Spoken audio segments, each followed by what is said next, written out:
Today's podcast is brought to you by Audible.com. If you would like to support the show, head on over to audibletrial.com/TMP to get your free audiobook download and 30-day trial at audibletrial.com/TMP. There's over 180,000 titles to choose from. You can listen to them on your iPhone, Android, Kindle, or your MP3 player. Make sure you sign up on the computer so that we get credit. We get a kickback for everyone who signs up for a free trial at audibletrial.com/TMP. You are now listening to the Mythicist podcast, your portal to the paranormal, streaming live at mythicist.me, your hub for all things spiritual, esoteric, and paranormal. And now, your host, Truth Seeker. How's everybody doing? This is your host, Truth Seeker. Tonight, we're going to be talking to Santos Bonacci. Tonight's show is going to be called The Zodiac Within. We're going to be talking about the Zodiac and how it relates to your body. I know a lot of people's heard the term as above, so below. We're going to be talking about that. Jesus also mentioned the term on earth as it is in heaven. So without further ado, we have Santos Bonacci here now. How's it going, brother? Great. Yourself, Truth Seeker? Going good, man. Just had a long day of work and got everything ready for the show and excited about it. There's a lot of people who follow my work and my music who's looking forward to it. And we got some people in the chat room as well, man. Just glad to have you on the line. Excellent. I'm honored. I'm absolutely thrilled and honored, and I'm all warmed up. Good stuff. One thing that whenever I spoke to you a couple of weeks ago about the show, I wanted to talk to you about and get some information on Ezekiel's wheel. Now, there's a lot of people who say that means a lot of different type of things. A lot of people even take a stretch in the ufology community and say that Ezekiel's wheel is a UFO and different things like that. And I kind of thought that that was the case. And then I did some more research, and I found that Ezekiel's wheel happened to be the Zodiac wheel. Yep, absolutely. Everything in the Bible, every single word, thought, expression, law, poem, song, whatever you see written in those two, between those two covers, the front cover of the Holy Bible and the back cover, is pure, unadulterated astrology.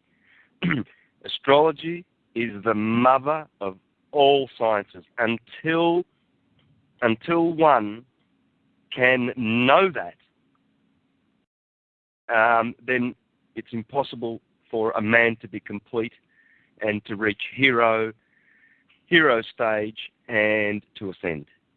This is the big conspiracy against mankind by the controllers ever. The biggest thing that they've stolen from us, and it's provable that astrology and all of its recognizable symbols are the most religiously recognizable symbols that exist. And it's provable that Hinduism, Islam, I've done it. I've proven that Christianity, all of these great churches, they all go back to their mother, astrology. They are all based and come out of astrology. They spring out of this, and it's undeniable. Even our secular world, we have Sunday, Monday, Tuesday. These are the 7 orbs. The 7 days of the week are the 7 orbs in our solar system that we can see with our physical eyes. So even on a secular level, and I can give thousands of examples, man, it goes forever. But biblically, it's signed and sealed. There is nothing but astrology in the Bible. Now, I've busted that probably more so in my latest series of presentations, Syncretism. Syncretism proves this beyond a doubt. If you need more proof than the 12 hours that I've put in those 3 presentations, then I think we're dealing with either a moron or a denier who just refuses because they want to be plain and simply just stupid. It's beyond stupidity. There's enough proof there. I mean, and the thing that frustrates me is that I've really, with all the proofs that I've put in my presentations, I have left so many out, and I'm just wondering, where am I going to get the time to share those one day with humanity. Because all I do is study this. I just study and study and study and research. And I find all the answers. And we're all capable of doing that. But what has been the most beautiful discovery for me is that the Bible is pure astrology. Let me give you some examples, okay? Now, I've done Your Bible is the Holy Land, so I've shown that the Bible is all about biochemistry and your body is the Holy Land. Undoubtedly, it's the Holy Land. There is no other Holy Land. The Jordan River is in there, it's the spinal cord. Orion is in there, the Jesus, the Saviour, it's your optic thalamus, the third eye. And when you should decide to wake that up, then you will know who Jesus is. It's you. And the Gospels are all about you. It's your story of your ascension and how you save yourself. From what? From ignorance, the lower mind, unconsciousness, getting around like an animal, repeating erroneous opinions because we're educated. Oh, I've got my PhDs. I can talk about this and that. You'll find that people who've been educated in this system are still unconscious. Because education is based on empirical reductionism, or gathering information by sense perception, really. Thinking through the senses. How erroneous. And we've been warned about leaning on our senses in all of the scriptures. And it always says to know thy God and do not forget the law of God. Well, that means your higher mind, because you are two-natured. You are God and you are animal. And that's what we call a human being. So which one are you going to relate to? Well, by your actions you will be known, you see. By your fruits you will be recognized. Mm-hmm. Good trees produce good fruit. And so look, as you look at the Bible, you see that all that biochemistry, and that's beautiful. But then you see the astrological stuff. Look at the characters, for instance. We have Jesus, who turns up 2,000 years ago. Hello, right on cue with Jupiter Zeus, which is where the name is derived for Jesus. Jesus. It's a merger of the two gods. It's the same god. One's Greek, Zeus, and one is Jupiter, the Roman. Now, that's the guy who turned up. Only we're looking down on the ground for someone historical. But it was upstairs. Everything is upstairs. So, Zeus, you see, Zeus is the saviour because he defeated his father, old man Kronos, Saturn. He castrated him and defeated him. So he has always been the perennial saviour. Jupiter, Ammon, Zeus, they call him Ra, they call him everything. Jupiter gets all the titles. He is the title holder. And in the scriptures, his name is Jehovah. Jupiter, Jehovah. Same dude. He's always the hero. And Jupiter is the ruler of Pisces. And the two fish are the symbol of Christianity, the church of doubting and believing. And we've had that for 2,000 years. That's why we get baptized in water. Pisces is a mutable water sign. All the clues are there. Even Muhammad turning up 600 years after Jesus. Well, that's Venus. Venus exalts in Pisces. See, when you know your astrology, you know who's going to turn up historically. The last two saviors that have turned up were Muhammad and Jesus, 600 years apart from each other. Well, this fulfills the doctrine of the coming one, the doctrine of the avatar, because this solar system produces geniuses that men or women, men and women, who save themselves by following certain procedures that were established in Egypt and Atlantis many, many years ago. And if we should practice this science, called the holy science, we should ascend. That's what we're here for, to ascend.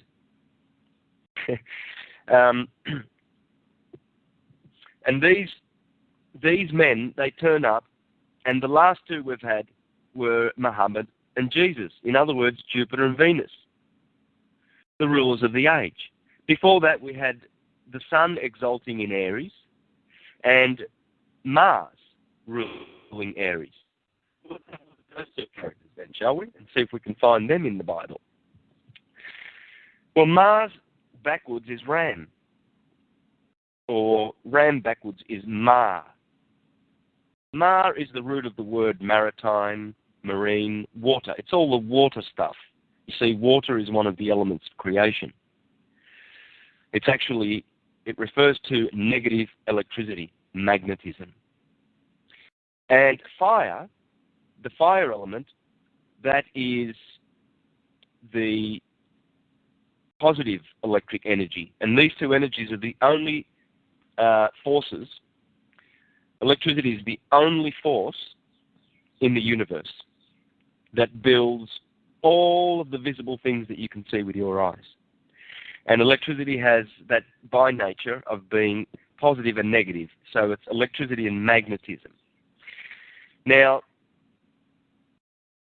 Ram, which was the age before Pisces, were ruled by these two orbs, the Sun and Mars.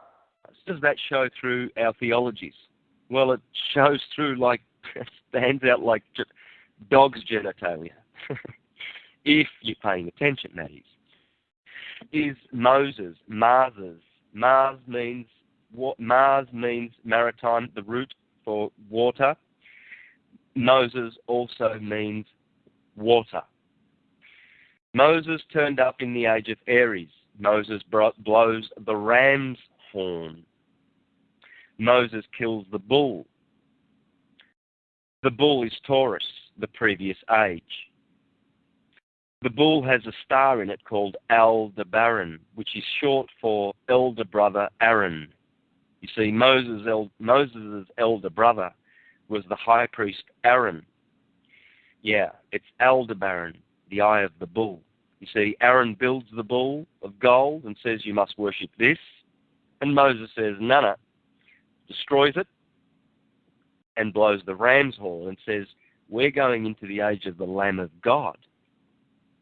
And it's all talking about astrology. This is pure, the best astrology.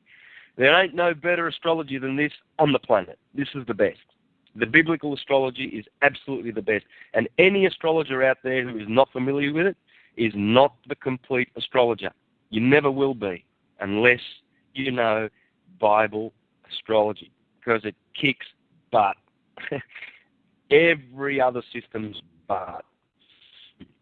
Not that the others are deficient. They are equally capable of speaking the beautiful astrological language as the Bible, but the Bible is a masterpiece. And so Aldebaran, elder brother Aaron, he was the son of Levi. You see, these were Levites. Moses was a Levite. Aaron, his brother, has to be a Levite. Who was Levi? Levi was the twin, remember? Simeon and Levi, born from the same mother. Well, they were twins. They had to. They were born of Leah, you see. And this is significant because Levi, the twins, is the Gemini age, which is before Taurus. So you see, that's Levi giving birth to the older brother Aaron, Aldebaran, in Taurus, and then Moses rocks up and says, nah, we'll have none of that. We're going to the ram, and I'm going to blow the ram's horn. So, I mean, this is just a little snippet. That was just a little snippet of how the Bible works and how astrology works and how they sync together. I can give you more, but I thought I'd have I'd just get some questions in there, or I don't know how your show works, so I don't just want to rave on. No, man, that's good. That's a great introduction for some of my listeners who don't really know what kind of work you do, man. Definitely put in your work. Definitely done your research. Let's get back to the Ezekiel's wheel. Can you tell us a little bit more about that? Well, basically, this is a vision of God, and in chapter 1, in the first chapter, in verse 6, it says, he was describing the beast. From verse 4, he says, this is the vision of the chariot of Yahweh, or Jehovah. From verse 4 it reads, there the hand of Yahweh came on me. I looked, a stormy wind blew from the north, a great cloud with light around it, a fire from which flashes of lightning darted, and in the center a sheen like bronze at the heart of the fire. In the center I saw what seemed 4 animals. They looked like this. They were of human form. Each had 4 faces, each had 4 wings. Their legs were straight. They had hooves like oxen, glittering and polished like polished brass.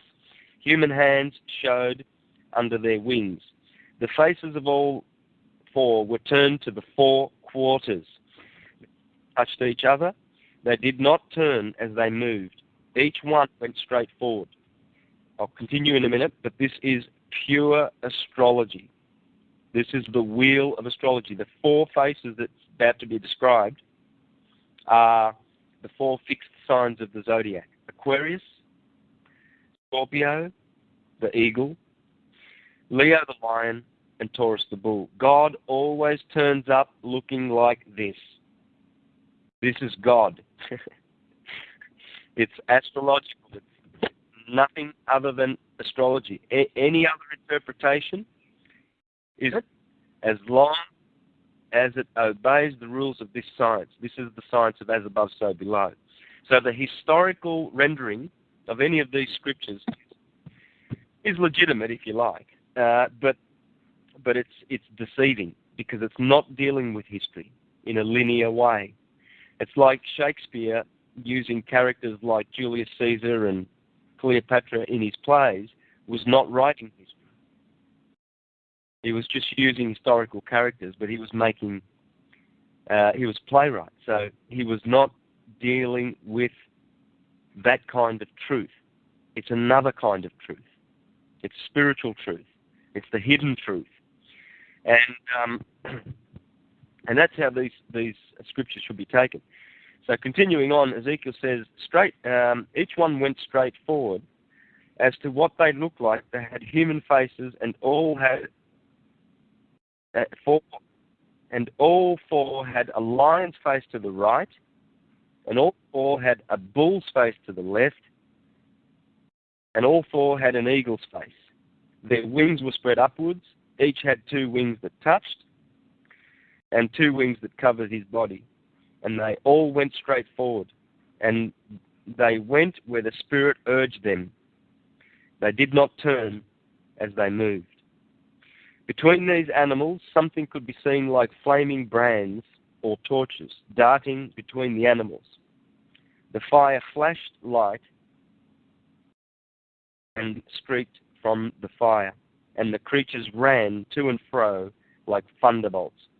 Anyway, here he is explaining how between these animals you can see like flaming brands or torches. These are the 7 orbs as they go through the planets, you see, the flaming torches.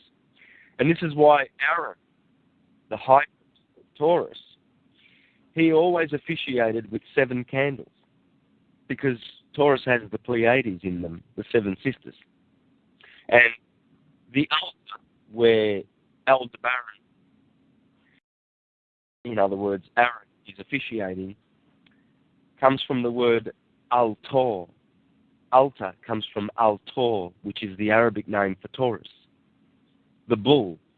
Al is Allah, of course, and Tor is the bull. And that's where the word altar comes from. So you see, where Aaron is officiating is in the altar of the Lord, Taurus, the bull, which is one of the 4 fixed signs of the zodiac, which is now the age we are entering. In 3 weeks, we will be in the fixed sign of the zodiac. The spring equinox will herald Aquarius from now on for 2,000 years, and Uranus and Saturn are the rulers of Aquarius. We'll get back to that. But the solstice will now be in Scorpio.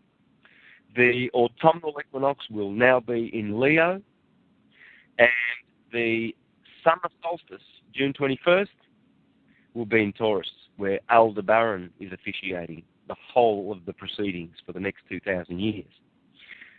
See, this is why Jesus, turns up 2,000 years ago, because Zeus took over from Mars in the Aryan age, prior to Pisces.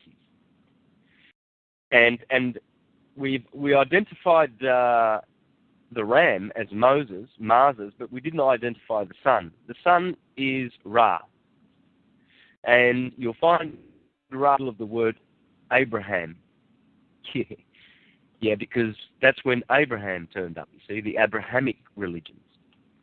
There was no literal Abraham that walked the earth. I mean, the best Jewish scholars concur with that. The best ones. The ones who are not conforming to the Roman consensus paradigm.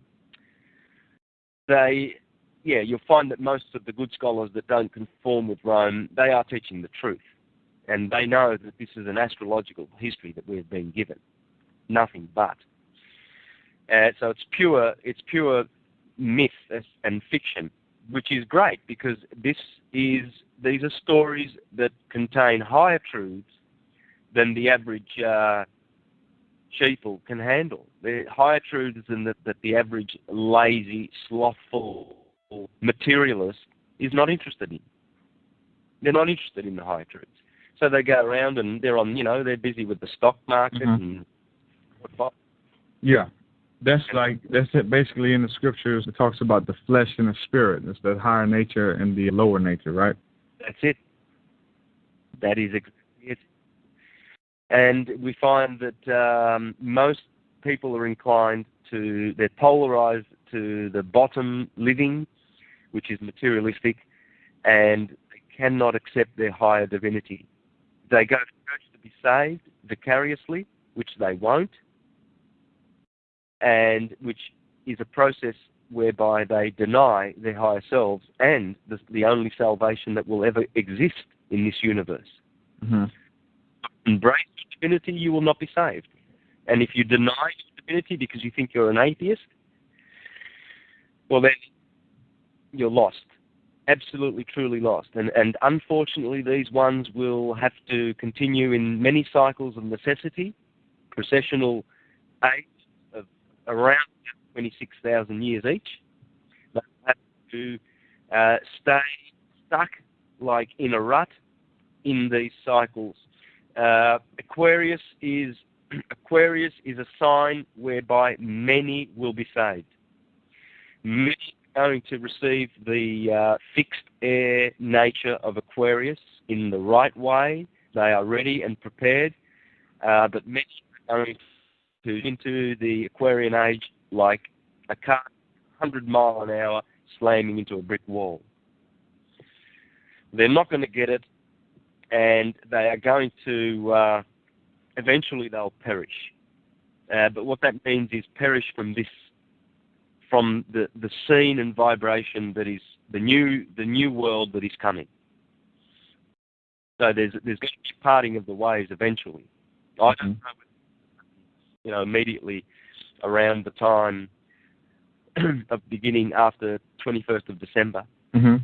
Let me ask you this. I was watching the documentary you was a part of, 2012. I was watching a little bit of that. You guys spoke slightly about the New World Order and the agenda, and there's this notion, and I know you've heard of it, that a lot of people believe that the stuff you're talking about, it's they call it New Age or whatever. I guess they try to call it that to categorize it and demonize it, but we know that the concept you're speaking about is way older than any religion is on the face of this earth. This is the holy science.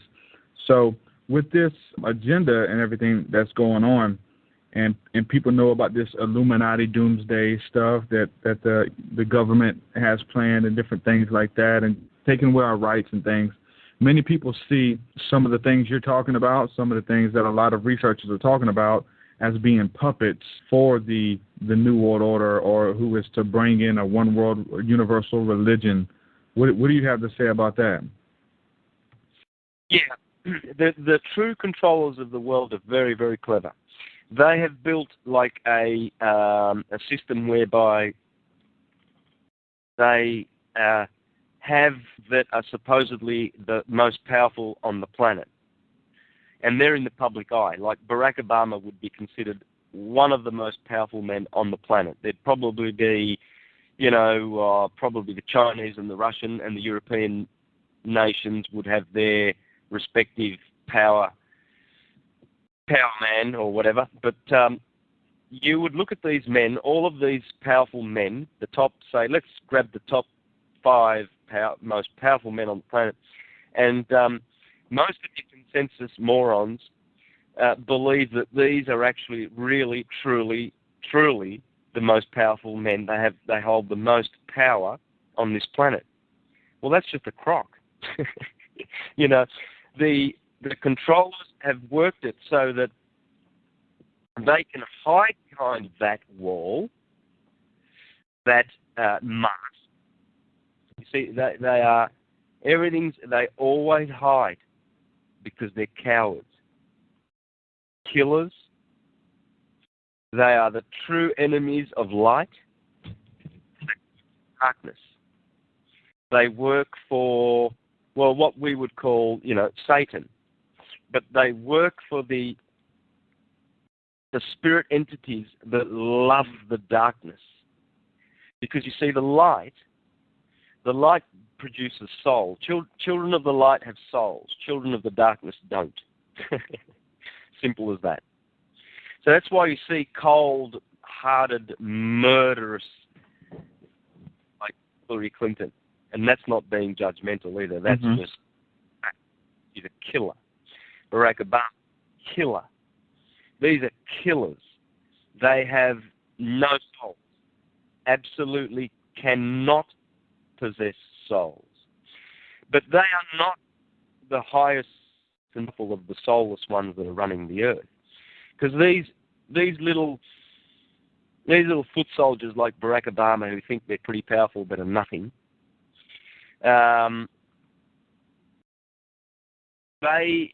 they can easily get viciously eaten up. Just look at JFK, for instance, That tells you that there's someone hiding behind the most powerful man. That wasn't just a deranged gunman. That was organized. That took years of organization by the CIA and George Bush Sr., the killer. What they do is they make it appear that it's a deranged gunman because they don't want people to really know what's going on, that they are being controlled. And the families that are doing this, these are big money families, man. They've got a lot invested in this fiction. They want this fiction to proceed. They want corporations to run the world, and they can hide behind them.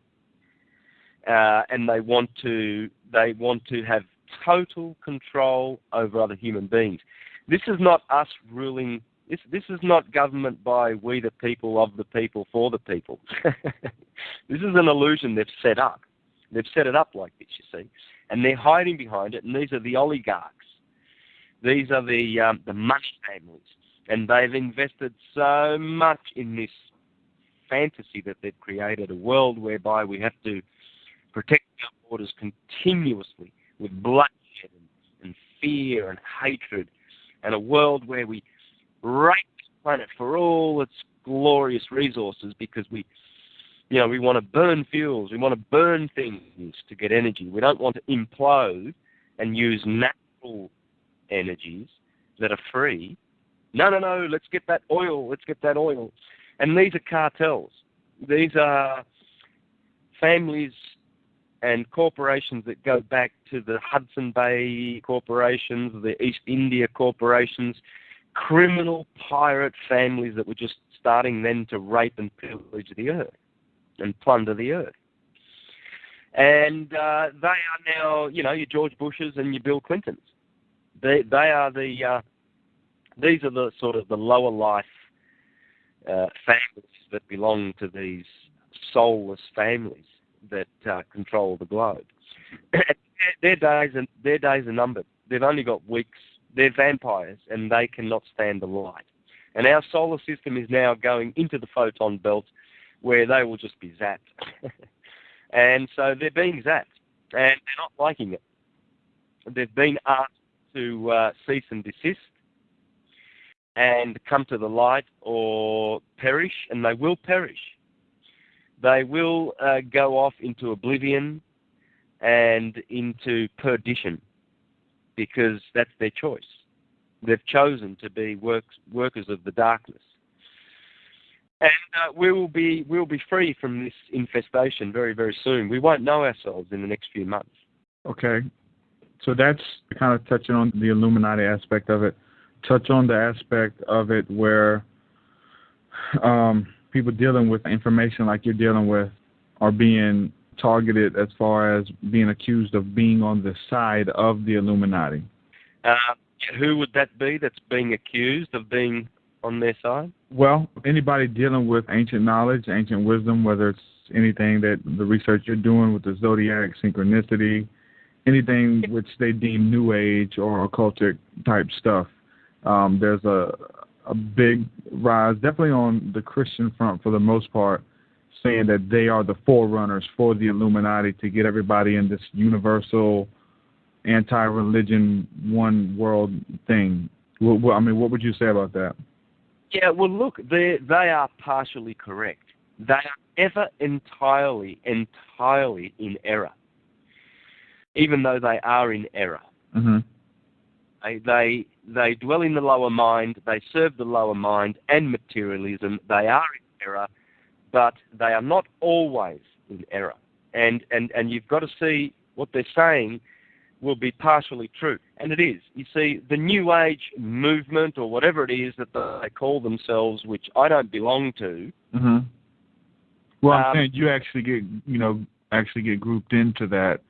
Anybody dealing with ancient knowledge and things like that. I mean, even though it's not, it's totally different. Like I said, it's older than any religion. It's old. It's nothing new. You still get grouped in with it. You know. Yes, I'm getting to that. I'm going to get to that. But okay. But the point is, this New Age thing has been co-opted as well as everything else. Please don't think that the Jesuits who run the planet have not infiltrated the New Age movement and put a lot of poisonous information in there about how to ascend and how to do this and how to do that. And a lot of it, not all of it, but a lot of it is erroneous, and it's co-opted, and it's been poisoned by the Jesuits deliberately. But see, so that's where they are partially right. Mm-hmm. Wrong, because they will, in their haste to condemn everything else outside of them, they will get someone like me, who is totally unconnected to anything out there. I mean, I guess I can say that I'm participating in the consciousness awakening that's happening. I'll belong to that. Yeah, for sure. Mm-hmm. I'm not promoting any trends that have been co-opted and I see them, and I know that they have been co-opted. I mean, there's a lot of guys out there who are very popular and well known in the truth so-called movement that are actually just working for the Jesuits, mm-hmm. whether they don't. And that's very, very sad. So I will be thrown in with those because that's how they do things. They fall into this fallacious type of brain, you see, and they brain masses of the populace with these techniques. So, but in the end, it's to their detriment, you see. So what I'm doing is explaining true and pure science, which is astrology and astrotheology, etc. And so, they will teach their droves things like, astrology is a pseudoscience. And so people hear that, they know nothing about astrology, but they hear that and it rings in their educated heads because their education resonates on the same low frequency of untruth. And so they can't discern the difference between a truth and an untruth. They just go repeating what authoritative types have gone before them and said. You see? And so this is the fallacious thinking that the scriptures warn us against. Do not follow the crowd. You must not follow the crowd, the herd, in other words, herd mentality. So Jehovah's Witnesses are just a herd. The Mormons are another herd.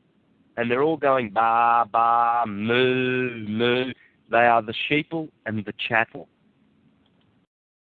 And surprise, surprise, the sheep and the cattle are the two signs of the zodiac in the head, Aries and Taurus.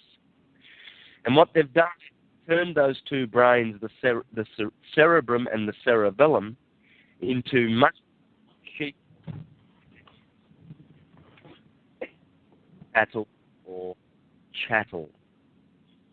And that's what the magicians of this world have done, the soulless ones. But mark my words, as the scripture says, the day is coming when you will look for the place of the wicked one, but you will not find him. Deal with the wicked one. The Lord is the solar system. The solar system is ejecting the pus. She has had some pus in... The sun has been carrying an infected solar system for a few thousand years now, and it's going to eject that pus. Anything that doesn't vibrate with the new vibration is just going bye-byes. And wherever they go, I don't know where it is, but it's not nice, the place where they are going. The fictional hell, paints a pretty scary where they're going, but each one chooses their own fate. You do choose your own fate. You choose what destiny you will receive and inherit after this carnal life. Because when one is in incarnation, that is the opportunity for growth. There is no opportunity for growth in the spirit realms. This is why God, the All, is experiencing itself through us. One conscious organism is experiencing itself through incarnation. And why is that? To gather knowledge and to know. And this is how God knows itself. And it works like this. The confusion about God is quite simple. There are two gods. There's the invisible, unknowable, inconceivable, undivided, pure white light of undifferentiated consciousness, which we call God, the source of all things, the cause of all things, and then his only begotten Son, which is divided light, which we call electricity. And that's it. The Father and the Son. That is it. They are two gods. And this is why we like divinity, which comes from Deus, the Latin word for God. Deus means two, the number two. And divinity comes from divided, which is two. So you see, God carries the thought of two and one. We know God is a unity.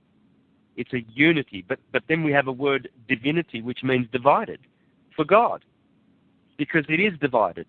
See, the Son, the only begotten Son, electricity, which performs all the work in the universe, is two-natured. It's electromagnetic,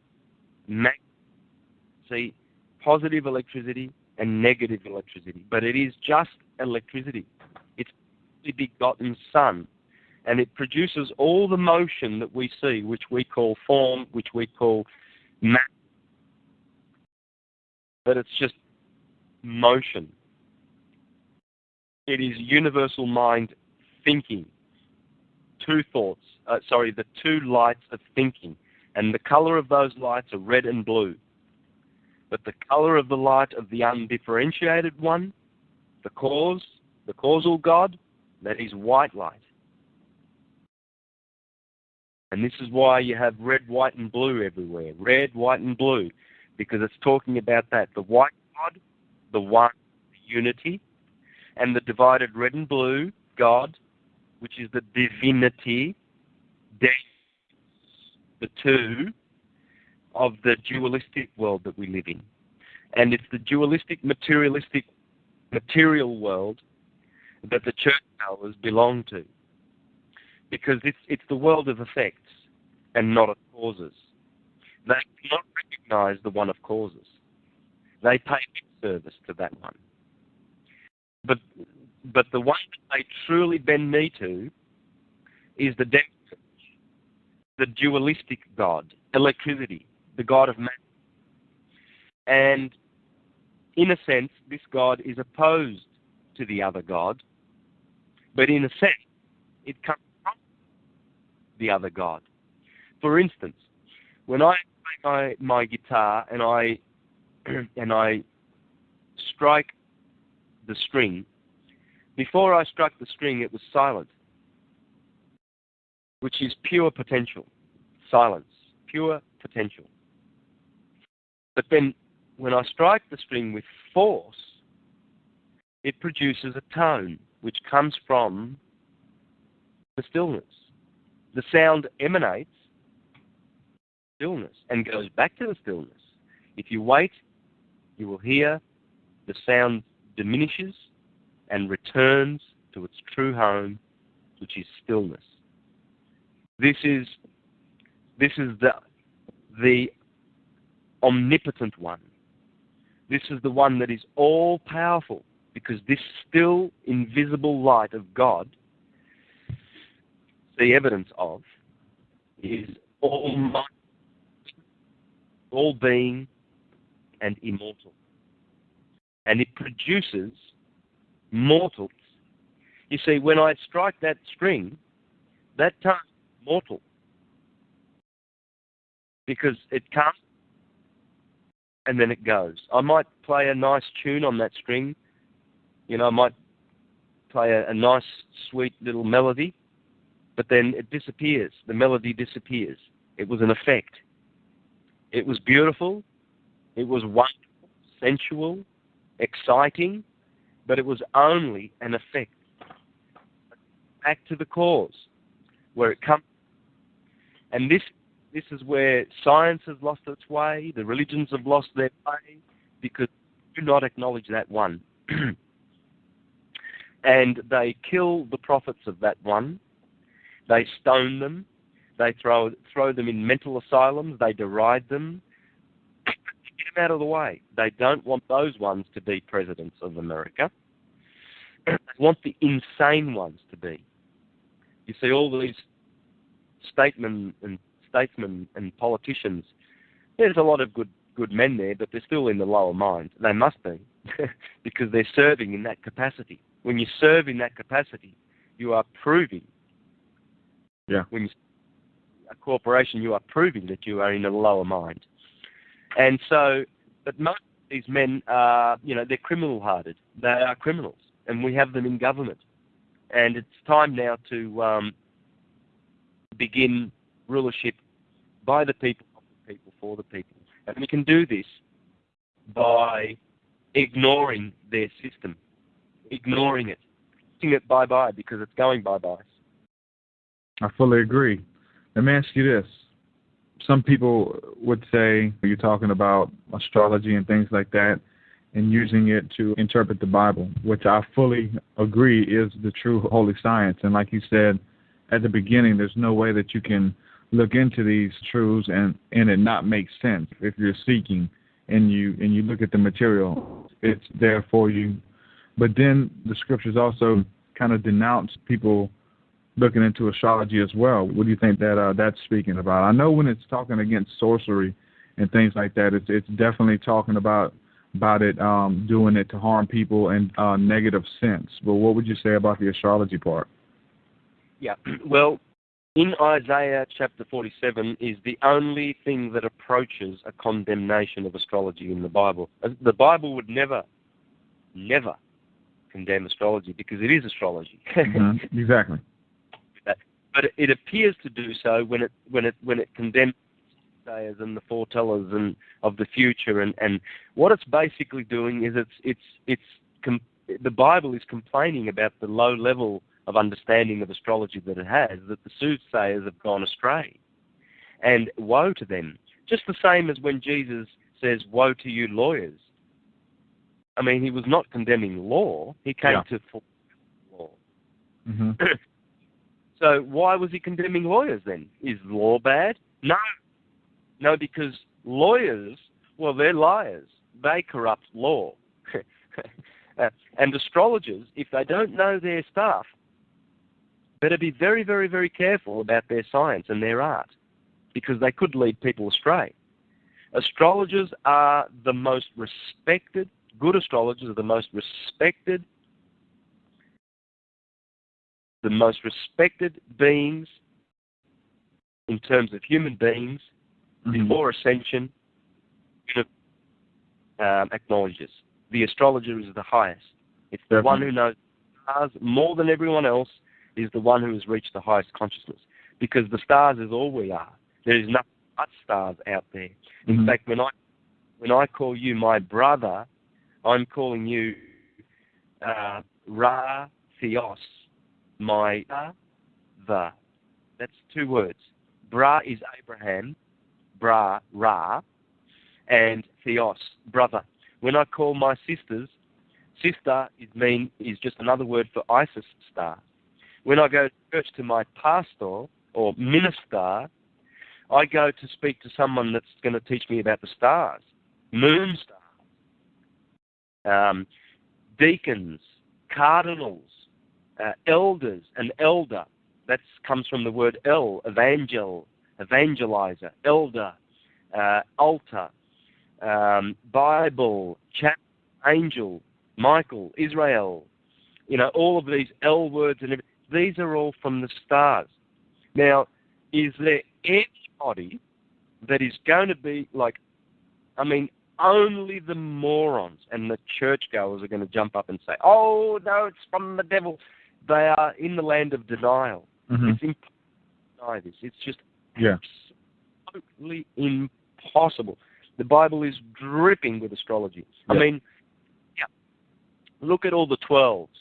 There must be 1 million cases of 12 in the Bible. Start with Jesus and his 12 apostles. The 12 posts of the sun. Israel and his 12 children. There's always twins in there. Simeon and Levi, Thomas and Didymus, Jesus, twins. There's always a loose woman. James and John. James and John, exactly. The list goes on because it's talking about Gemini. It's talking about Sagittarius. It's unbalanced in seasons, the 4 Gospels, spring, and winter. And this is Sun Ra as he goes round and round and round. And we watch this. We watch this story. But all you've got to do is look up. Everyone has forgotten to look up. They're looking down. Nose. Definitely. Working for each, struggling. We need to look up and remember the law of God. We've forgotten the law of God. The law of God is the Torah. The Torah is the tarot. Tarot is the rota. The rota is the wheel. The wheel is the will of God. Astrology is the will of God. We, besides, that have forgotten it. Yeah, totally agree. And with that being said, you were talking about those who study the stars, would be those closest to ascension. And really what your pastors and your ministers are supposed to be doing, even whenever you look up in the Strong's Concordance or look in the Hebrew word for prophet, you get the word seer. Even Samuel was called seer. There was a bunch of seers in the Old Testament. And if you look up that word in the Hebrew, the word seer, it means a stargazer. You can look it up for yourself. Samuel the seer, he was a stargazer. And that's what they did. That's what Ezekiel was doing when he gazed into the heavens. Even, the word for heavens is the same word used for stars. I mean, for sky, I'm sorry. So when they gazed into the sky, they gazed into the heavens, the abode of, the Elohim, the Most High. So, yeah, that definitely backs up what you're saying.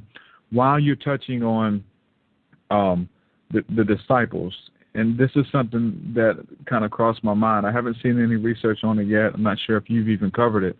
But how much of a possibility would it be? We understand the 12 houses of the Zodiac. Each house has a different persona or personality, you would say, correct? Absolutely. Okay. Yeah. Well, let me ask if they have their each one, and people who are birthed under that sign tend to carry different personality traits and things like that. Those 12 houses of the Zodiac lined up with the 12 disciples, which I know they represent. Would you think, or does their personality fit with each house of the Zodiac? Like the things that they did and the type of, whether they were playful or more serious or whatever, do you think that would correlate at all? Absolutely unmistakable. If you don't notice it, it's because you haven't been paying attention. But absolutely, you can see people's bodily features, their sign, and also their manners and their behavior. Everything comes under the signs. Arians, for instance, will be very, very, they can be headstrong people. They can be brave and courageous, like the ram. They can, like the lamb. They are fiery. These people are competitive. They will confront,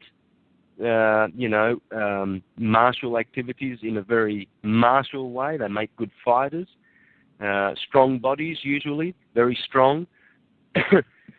And so that's just the Aryan features now. Okay, so you can go to Taurus then, and you can describe the Taurian person by the element, the earth element.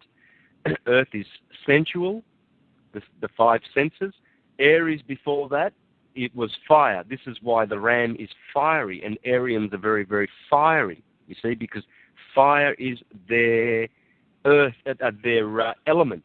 You see, so they operate differently to Taurians. Taurians next door, they are more earthy and more grounded people than Aryans, and they have the number 2. Aries is 1, Taurus is 2, so you have to understand duality to understand Taurians. You have to understand the concept of unity to understand Aryans. Because Aryans are all about the number 1. This is why they appear to be very self-centered and self-aware. They're very self-contained. There's a lot of oneness about Aryans. You see, they're very aware of themselves. Taurians are now really, really different. You see, there's a duality thing going on there now. And Taurians have the earthiness that brings them down to the ground. Venus is beautiful, so especially the women folk are very beautiful. Taurian women, beautiful. Very. They've got the ovine eyes. They have nice, round, big eyes, and they glitter like Venus. And usually Venus is always near the sun. So if your sun sign is, say, Taurus, well, Venus, the planet, is not far away from that sign. It'll either be in Taurus or 2 signs removed from the sun sign. So you can go 2 signs back or 2 signs forward. So, so just going on those figures, you know that a lot of Taurian women are going to be very, very Venetian and beautiful because they will have they will have the planet Venus in either Taurus or more likely to have it in Taurus or Aries, which is the face, than a lot of other signs. So if you have Venus in the face, and I've tested this. I've got my little niece has Venus in the face, and she's got a beautiful Venetian glow in her face. Marilyn Monroe, she's Geminian. She's a Gemini sun sign. She had Venus in Taurus. Well, that's bound to give you. She's got that glittery Venetian face look. So the planet Venus gives beauty and form, you see, but it also gives a lot of beauty to this sign, Taurus, but earthy beauty. It's more sort of an earthy beauty, whereas the Arians will have more sort of a spiritual beauty, spiritual qualities, like the lamb. You know, they're very innocent, which is a good positive thing, but also they are gullible, very gullible, which is a negative thing. And the Taurians will have this beauty, but they will also have this kind of a lustful thing going on in their negative polarity. You know, a lot of Taurians, they suffer with laziness because they love the material duality thing that's going on in their lives. Right? Now that's just two signs here that I'm discussing. And that is only dealing with the sun sign. Then you've got to factor in the moon. The moon is very, very powerful, equally as powerful. See, the sun deals with your left brain, the left hemisphere of your cerebrum.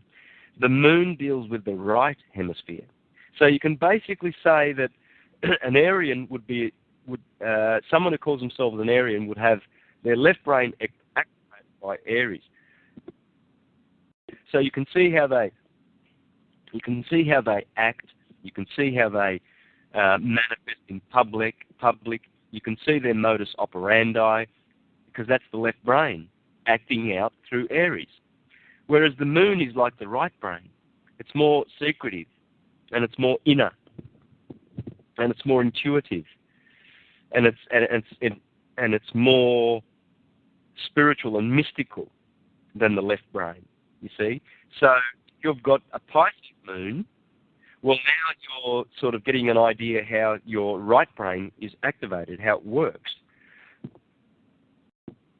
And Pisces is a dualistic watery sign, so it's emotional. One fish doubts, one fish believes. So people have Pisces moon, like myself, can often, 1 minute doubt themselves and the next minute believe in themselves. You see, that's what Pisces moon does. Mm-hmm. Has that wishy-washy emotional factor to it too. So there's how important the moon also is. But then there's another factor which is very important, and that is the ascendant, the rising sign. The rising sign also gives shape to the body, and it also gives aspects to the individual that can be identified. For instance, when you first meet someone, you will see their ascendant first, their outer personality, how they manifest in public, their mask. That's the ascendant that you're seeing. So, for instance, I have a Leo ascendant, so that's the feline. So when people see my presentations, for instance, the first thing they see when they see Santos Bonacci is the feline energy, Leo, the sun, right? And it's, a lot of people with a Leo ascendant really get a lot of, they get a lot of, put it this way, the Leo can come across as arrogant and confident and very feline. When a cat is confident, the lion is the king of the jungle, right? So these guys, when the Leo is their sun sign, they really, really enjoy the limelight, you see. So, and these people tend to have that glow about them that a lot of people don't like. It's confronting. And so this is how the ascendant is also affecting us. We hope you've enjoyed listening to this excerpt audio from the Mythicist podcast. Listen and access our full archives at mythicist.me. Your hub for all things spiritual, esoteric and paranormal. mythicist.me.